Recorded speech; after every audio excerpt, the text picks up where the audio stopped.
Olá, amiguinhos. Continuando, né, a nossa última aula que foi sobre equilíbrio químico. Você só para situar, não é? Lembra que equilíbrio era aquele fenômeno reversível que, acontecendo num sistema fechado, atingia o estado de equilíbrio quando as velocidades se igualavam. Estando nesse estado de equilíbrio, a energia armazenada pelas moléculas era a menor possível.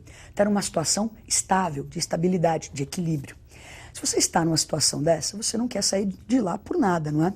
Estou em Cancún nas minhas férias, curtindo uma praia belíssima, um lugar agradável. De repente, a notícia de um maremoto. Você não vai se assustar e não vai querer ir embora para o Brasil, não é? Então, o que acontece? Se eu estou numa situação de equilíbrio e algum fator externo sofre mudanças, isso pode afetar o equilíbrio. Quer dizer, afetar e deslocar esse equilíbrio. Quem estudou esse deslocamento de equilíbrio foi um francês chamado Le Chatelier. Então, é o princípio de Le Chatelier que rege o deslocamento de equilíbrio. Dá uma olhadinha na tela. Então, esse princípio de Le Chatelier funciona assim, ó, princípio de fuga ante uma força, ante uma ação. Então, você aplica uma ação ao equilíbrio, ele vai se deslocar, vai sofrer uma mudança, tentando fugir dessa ação. Imagina que alguém, por exemplo, você está no trânsito, dirigindo, não é? Caminhando uma boa, de repente alguém dá uma fechada. Nossa, você fica nervoso, quer brigar com a pessoa. Isso não parece uma situação de equilíbrio, não é? Olha a palavra, equilíbrio. Então, a ideia, né, do Le Chatelier é assim, eu estou lá caminhando. Alguém veio me dar uma fechada, é claro que eu vou sofrer uma mudança, vou ficar meio nervosa, abalada. Mas quanto mais nervosa eu ficar, pior, porque vai demorar para eu voltar para a situação de equilíbrio, que é uma situação agradável, estável. Então, a ideia do Le Chatelier, temos uma situação de equilíbrio. Alguém aplica uma força, alguma ação é aplicada a esse equilíbrio. O equilíbrio tenta fugir dessa ação para tentar, o mais breve possível, reestabelecer o estado de equilíbrio. Bom, que fatores são esses que vão afetar o estado de equilíbrio? Você se lembra que a situação de equilíbrio é aquela reação reversível em que as velocidades estão iguais. O que afetar a velocidade pode ser que afete o equilíbrio. Então vamos olhar o quadro. Então os fatores que afetam o equilíbrio seriam a variação da concentração, a variação da temperatura e a variação da pressão. Se você se lembra da aula de cinética química, justamente fatores que afetam a velocidade. Já o catalisador, ele não desloca o equilíbrio. Ele faz com que as reações direta e inversa aconteçam mais rápido, não deslocando o equilíbrio. Então agora nós vamos ver cada um desses itens, como eles agem efetivamente nesse equilíbrio. Então lembra que nós dissemos, tem uma situação de equilíbrio, algo externo vai pressionar esse equilíbrio e vai tentar fugir dessa ação.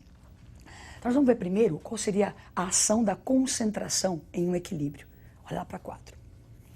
Então, nós vamos variar a concentração. Nós temos primeiro uma situação em que tem H2, CO2 em equilíbrio com água e CO. Então, se eu estou numa situação de equilíbrio, a velocidade da reação direta é igual à velocidade da reação inversa. Se eu aumentar a concentração ou do H2 ou do CO2, eu estaria aumentando a concentração daquilo que nós chamamos de reagente. Bom, o que acontece? Mais moléculas disponíveis de H2 e CO2. Começa a colidir com mais intensidade.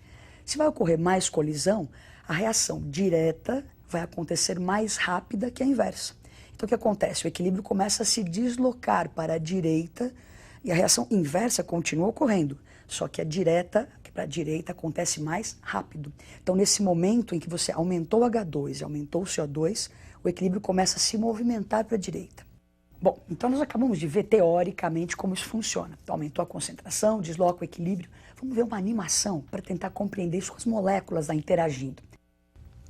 Então nós temos uma situação inicial, lembra que equilíbrio, coexistem reagentes e produtos, né? Está todo mundo morando junto dentro do sistema, com velocidade igual, a reação acontecendo com velocidade igual. Então tem a molécula de H2, a molécula de CO, de CO2 e de água. À medida que você começa a aumentar o H2 e o CO2, vai deslocar o equilíbrio para a direita, como nós vimos teoricamente. Então começam a surgir mais moléculas de vapor de água e de CO, como você observa aí. Bom, então nós vimos agora o efeito do aumento da concentração. Agora vamos ver o que acontece se você diminuir a concentração daquelas mesmas substâncias. Vamos olhar lá para o quadro. Então nós temos ali, ó, agora se eu diminuir a concentração de H2 e CO2, se eu retirar H2 e CO2, eu diminuo o número de moléculas deste lado, que são os reagentes. Portanto, as moléculas do produto começam a se chocar com mais intensidade, fazendo com que a reação inversa aconteça mais rápido que a direta. Então, o que aconteceu? Diminuímos o H2 e o CO2, água e CO começam a reagir mais intensamente, caminhando para a esquerda, deslocando o equilíbrio para a esquerda. O que nós vamos fazer agora é também a mesma coisa, para você ver isso com as moléculas lá dentro daquele potinho. Então nós temos a mesma reação, agora a situação que aconteceu é diminuir H2 e diminuir o CO2. Então o que acontece? Você percebe, começa a movimentação dentro do equilíbrio, aumentando, não é? Eu tinha diminuído H2, de repente começa a aumentar a sua produção. Então aumenta H2, aumenta o CO2, tentando repor aquilo que foi retirado do equilíbrio. Então nós vimos agora o efeito da concentração. Vamos organizar isso para, assim, de uma maneira bem prática, como que você deve agir num exercício. Você lê o exercício, ele falou, variei a concentração. Como é que isso fica? Então dê uma olhadinha no resumo ali. Então se você aumentar a concentração, vai deslocar o equilíbrio sempre no sentido de consumo daquela substância, no sentido contrário ao que ela está.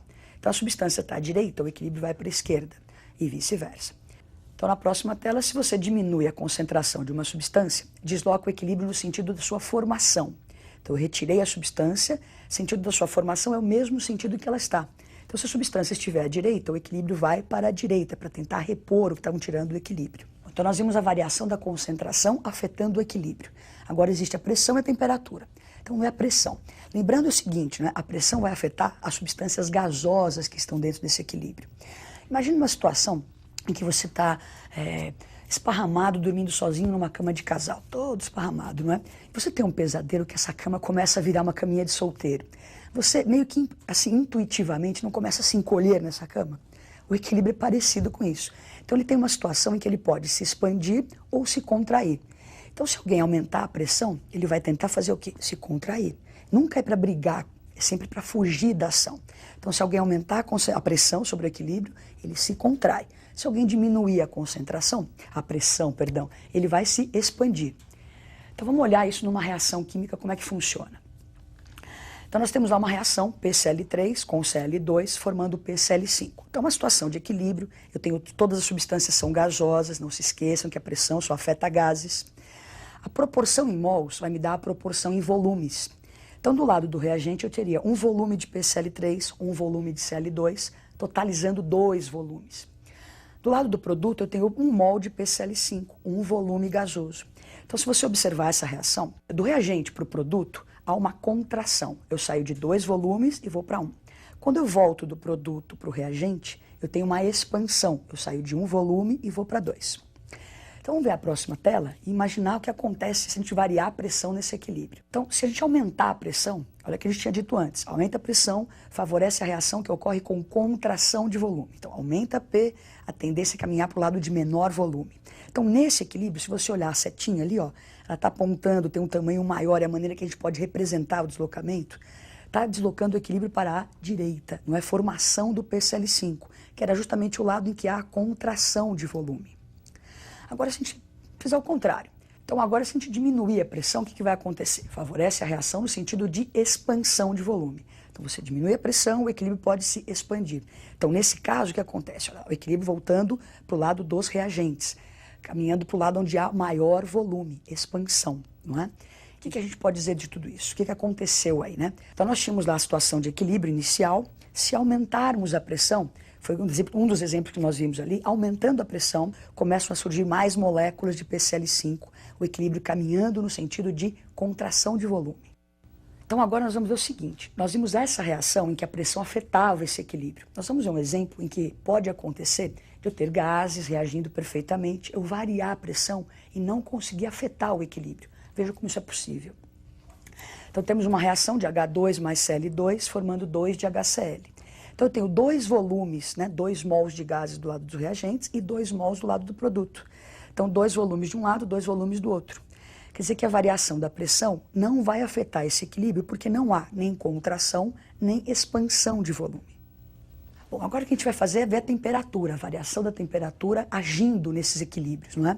A ideia também é mais ou menos essa, não é? Se você aquece, lembra que nós estamos falando de reações reversíveis, então deve existir um sentido endotérmico, um sentido exotérmico.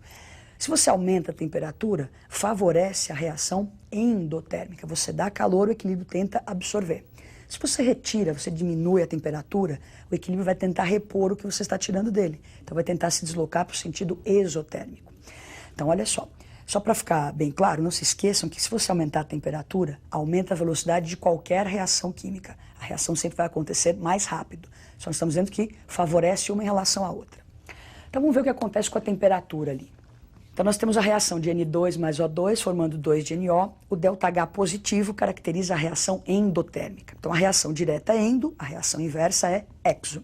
Vamos ver o próximo quadro então, o que acontece? Se eu aumentar a temperatura, como nós já dissemos, favorece a reação endo. Eu estou dando calor, o equilíbrio vai tentar absorver. Então, N2 mais O2 iria se deslocar para a direita, a produção do NO iria aumentar, que é justamente o sentido endotérmico da reação.